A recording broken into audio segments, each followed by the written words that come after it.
आंखों में धूल झोंक रहे हैं माता पिता की में भी हमने उसे अपग्रेड करा लिया है। और जब माता पिता सो जाते हैं हम उस पर बेकार की बात देखते हैं, हमारा स्वास्थ्य भी कमजोर हो रहा है, हम में डांट फटकार भी लगती है, घर भी लगती है, विद्यालय में भी लगती है। लेकिन कभी अंकल क्या बताएं, हमें इसका एडिक्शन हो गया, इसके बगैर हम नहीं रह सकते।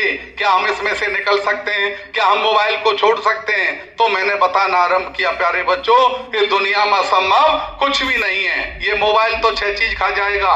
पढ़ाई के लिए प्रयोग करें, मुझे कोई परेशानी नहीं।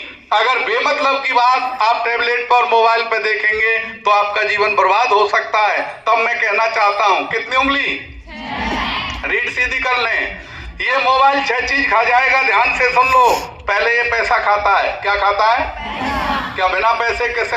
फिर खाता है ये आपकी आंख की रोशनी, फिर खाता है समय, और समय खा गया तो एक एक बच्चे का उत्तर मैं जानना चाहता हूं। बोलो, आपकी एजुकेशन बर्बाद होगी कि नहीं होगी? आपकी एजुकेशन खा जाएगा, और एजुकेशन बर्बाद हो गई तो बोलो आपको क्या बढ़िया नौकरी मिल पाएगी? आपका करियर भी खा जाएगा। और मैं आपको पूछना चाहता हूं, अगर आपको नौकरी नहीं मिली तो क्या आप अपने माता पिता को अच्छे लगेंगे? नहीं लगेंगे। माता पिता को वही बच्चे अच्छे लगते हैं जो मेहनती होते हैं और सरकारी या प्राइवेट बढ़िया नौकरी पकड़ लेते हैं, ईमानदारी से कमा करके घर पैसा लाते हैं, वो माता पिता को बहुत अच्छे लगते हैं। और जो बच्चे बिगड़ जाते हैं, वाहियात बच्चों की संगति में रहते, बच्चों मैंने फार्मूला खोज निकाला। क्या आप जानना चाहते हैं? रीढ़ सीधी सभी का उत्तर जानना चाहते हैं? कितनी उंगली? अब उन बच्चों को क्या करना होगा? विद्यालय से जाकर के 22-24-5 घंटे घर पे पढ़ना होगा, तो आपकी तस्वीर और तकदीर बदल जाएगी प्यारे बच्चों। तब मैं अपनी किताब में से 4 पंक्तियां और कहना चाहता हूं, और इसलिए भी कहना चाहता हूं, आज टेलीविजन ने, मोबाइल ने बच्चों के दिमाग को ब्रांडेड बना दिया, बड़ा बना दिया, और कर्म छोटा। कितनी उंगली? ये कितनी? क्यों पूछ रहा हूं मैं? उंगली बताओ। आपका ध्यान उधर गया था कि नहीं गया था? गया। मैं देख रहा था कई बच्चों को। रीढ़ सीधी करो, बोलो टॉपिक कहाँ चल रहा था? बताओ, कौन बताएगा? जब आपका ध्यान उधर गया उससे पहले मैं कहाँ था? बताओ। पसीना गिरते ही पत्थर का सीना पिघलता है, और ये उतना ही सच है जितना सूरज हर रोज निकलता है। सूरज हर रोज निकलता है। अब आइएगा, एक मंत्र मैं आपको और देना चाहता हूं जो आपको करोड़पति बनाएगा। कितनी उंगली?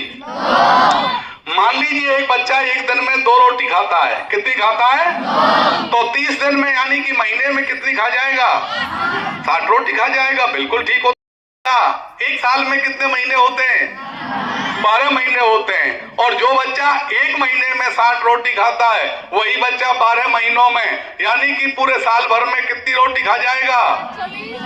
जोर से बोलो। भाई जादू हो गया। मैं तो कह रहा था आपके टीचर, आप तो पापा को बता देना, पापा लाने में फायदा है। एक कवि आए थे, वो कह रहे थे पत्नी की बात मानने में फायदा है, अदरवाइज घर बिगड़ने की पूरी संभावना होती है। सुना दूं कविता? तो मैं ओज में पहुंच गया हूं, गीत गाने के लिए डाउन होना पड़ेगा। एक बार बढ़िया वाली ताली बजाओ।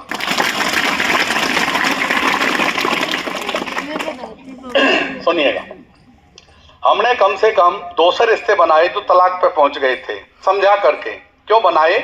एक कवि ने गजब की 2 लाइन लिखी कि आदमी में जहर इतना बढ़ गया है, आदमी को सांप खाकर मर गया है। एक बार गुस्सा आने में। अब जो बच्चे गुस्से करते हैं, जो बड़े लोग करते हैं, सोच लेना 42 दिन में ब्लड बन के तैयार होता है। विज्ञान के गुरुजी आपको बता देंगे। समझ गए? घाटे का सौदा है गुस्सा करना। सुनिए कि जब पत्नी की पहली उंगली पत के ऊपर तन जाए, आज शाम तक मेरी साड़ी पाउडर बिंदी आ जाए। जिसने बात नहीं पहचानी जंग जीत नहीं पाया है, पत्नी गुस्सा करके भागी किचन में हाथ जलाया है। समय पे पाउडर बिंदी लाओ और महावर ले आओ, जिधर इशारा कर दे पत्नी फौरन ही भागे जाओ। जिसने ऐसा किया उसी ने पत्नी को खुश पाया है, नहीं टूटने दिया रिश्ता अकल से उसे बचाया है। इसे गुलामी मत समझो, मन से मन की पहचान करो। रिश्तों को मत भूलो मानव, रिश्तों का सम्मान करो। रिश्तों को मत भूलो मानव, रिश्तों का सम्मान करो। एक ओज की कविता। हम आपके बीच में क्यों आए? जब हमारे देश के बच्चे मजबूत बन जाएंगे, ईमानदार बन जाएंगे, कर्मठ बन जाएंगे, आप में से ही डॉक्टर, वैज्ञानिक, इंजीनियर बनेंगे प्यारे बच्चों। और हमें ईमानदारी से अपने राष्ट्र के लिए काम करना है। तो बोलो, राष्ट्र मजबूत बनेगा कि नहीं बनेगा? कुछ समस्याओं का जिक्र मैं आपके बीच में करता हूँ, सुनिए। माता के ने बखान करें, देश कहाँ था कहाँ जाएगा, कैसे हम निर्माण करें। शिक्षा का जब मूल रूप से स्तर कुछ गिर जाता हो, अध्यापक से पढ़ने वाला बच्चा जब घुर्राता हो, नकल रोकने वाले ही जब खुलकर नकल कराते हो, प्रशासन के अधिकारी जब नोटों में बिक जाते हो, खेलों में जहाँ बच्चों के हक को शासक खा जाता हो, खाद यूरिया कोल तार चारा भी ना बच पाता हो, 1 साल से ज्यादा जहाँ पर सड़क नहीं चल पाती हो, 10 वर्षों तक न्याय मिले ना अवला धक्के खाती हो, जहां न्याय का राजा अपने स्वार्थ में बिक जाता हो, बच्चों के बढ़ते आलस से पिता जहां टिक जाता हो, ऐसे हालातों में कैसे जीवन का कल्याण करें। देश की पीड़ा देश के दुखड़े, कहां तक इन्हें बखान करें। देश की पीड़ा देश के दुखड़े। और आज तो बेटियों को कम मार रहे हैं, तकदीर बन जाते हैं, कलेजे के तीर तकदीर बन जाते हैं, इंसान के कर्म हाथों की लकीर बन जाते हैं। और डरना है तो गरीबों की बद्दुआ से डरना, क्योंकि बड़े बड़े बादशाह भी फकीर बन जाते हैं।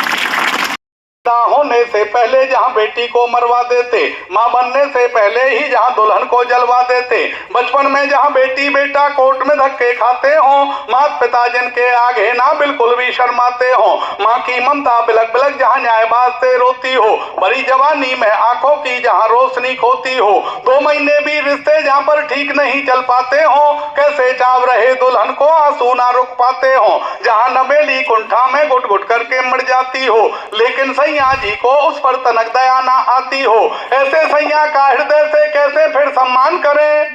देश की पीड़ा देश के दुखड़े, कहां तक इन्हें बखान करें। देश की पीड़ा देश के दुखड़े। और आज हमारे बच्चे, अगली किताब मेरी आ रही है वैवाहिक जीवन जीने की समझ। मैं दिखवाता हूं इन बच्चों के द्वारा, रीड सीधी कर लें। अच्छा, लालच में कट जाता हो, सीधे साधे भाई